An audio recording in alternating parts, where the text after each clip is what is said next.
Hi, in this video we'll talk about limit theorems, which describe how the sample mean behaves as you get more and more data. We'll talk about the sample mean, law of large numbers, central limit theorem, and the continuity correction. So as a reminder, the sample mean is just the average of the samples you have. So if x1 through xn are a sequence of ID random variables with mean mu and variance sigma squared, the sample mean is just the average of the xi's. You can compute the expectation and variance using linearity. So expectation of the sample mean, just plug in the definition of sample mean, then apply linearity of expectation to get mu. So for variance, it's similar, except when we pull out the 1 over n, you have to square it, so we have 1 over n squared. Then the result is still sigma squared over n, and we use the fact that the xi's are independent to use linearity of variance.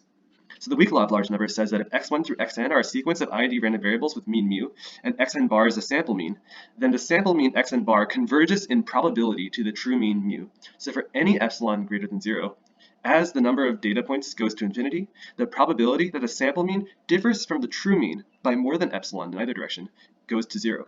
The strong law of large numbers is even stronger. So again, it says that the sample mean xn bar converges almost surely to the true mean mu. So the probability that as you keep getting more and more data, that the sample mean converges to the true mean is 1. So the strong law of large numbers implies the weak law of large numbers, but not vice versa. It's a subtle difference. It's basically just swapping the limit and probability function.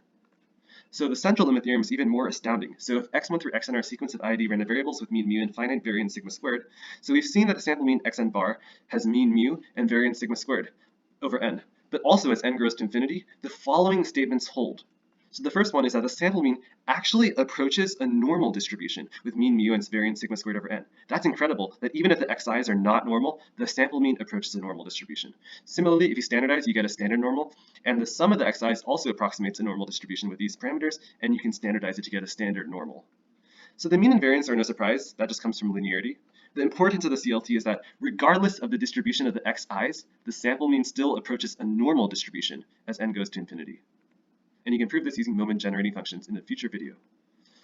Okay, so some examples, for example, if the black dots are just some discrete distribution like the uniform, and the blue line is the closest Gaussian distribution to it. So you can see that the uniform distribution is nothing like the normal distribution. But if you actually average several uniform random variables together, you will actually find that it rapidly converges to something like a Gaussian distribution. That's incredible. That even with only 4 samples, the average is already pretty close to a normal distribution.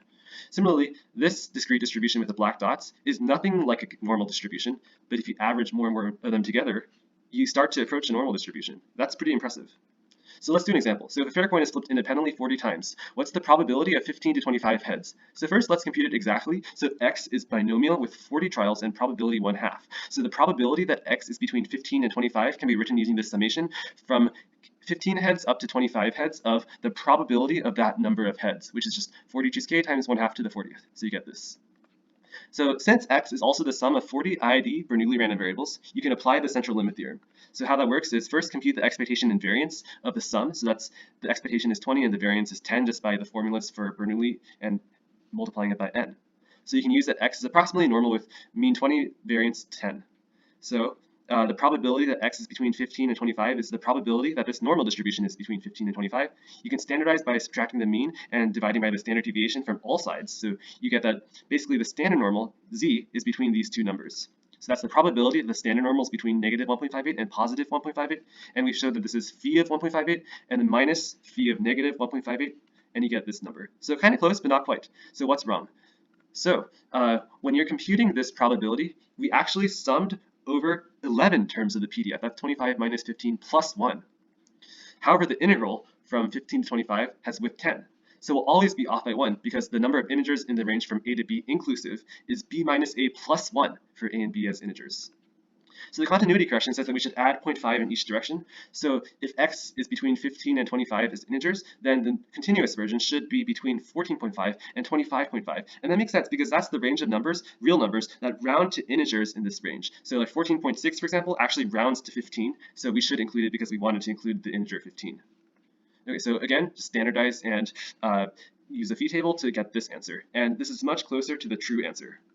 Okay, so the continuity correction in general says that when you're approximating an integer-valued discrete random variable with a continuous one, such as in the central limit theorem, if you're asked to find the probability that x is between a and b for integers a and b, you should use a minus 0.5 and b plus 0.5 so that the width of the integral being integrated over is the same as the number of terms summed over.